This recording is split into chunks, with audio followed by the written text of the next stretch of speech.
Hello and welcome to the Lore Kings. This is Big Dula here talking to you today about Catalyst, a Rogue One novel. We are recommending the book Catalyst, a Rogue One novel by James Luceno for many reasons. If you've seen the movie or if you plan on seeing the movie, a Rogue One, a Star Wars story, this is a great book for you. If you're a broader fan of the Star Wars universe, this is a great book for you. If you need to know more of the new current lore, this is a great book for you. The first reason why you should pick up the book is, one, you'll figure out who the hell Galen Erso is.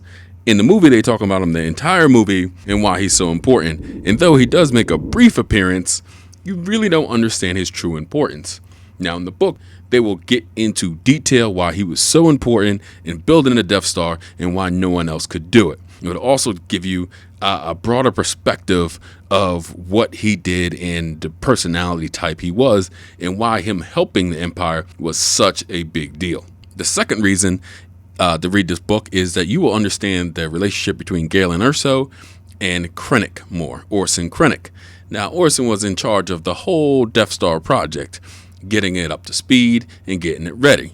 Now, he had his critics on the like Palpatine, Darth Vader, and your boy Tarkin. But in this book, you really understand how him and Galen Erso at one point in time were very good friends. They cut back to that in the movie slightly when you see them on Coruscant, but that's not the broader story. The broader story is a great one, and it's a great insight into how war and other things of that nature could tear friends apart and motivate people in different ways. The third reason why you should get this book is more lore.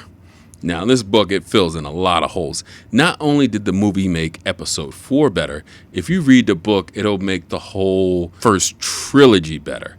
It'll fill in plot holes or holes that just weren't talked about in all 3 movies and why some of the things were the way they were. Like, it'll explain the relationship between Galen Erso and Saw Gaurrara, which really isn't described in the book.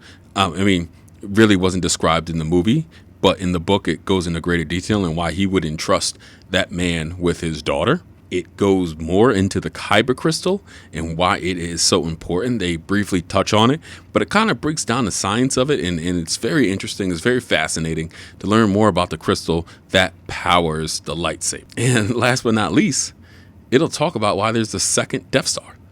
That is something that's never really been talked about in a lot of different publications. They did touch on it in some of the legacy books, and I liked the way they touched on it, and they had other things to say, but since that's no longer canon, or that's just will take me down another path, I won't go into it.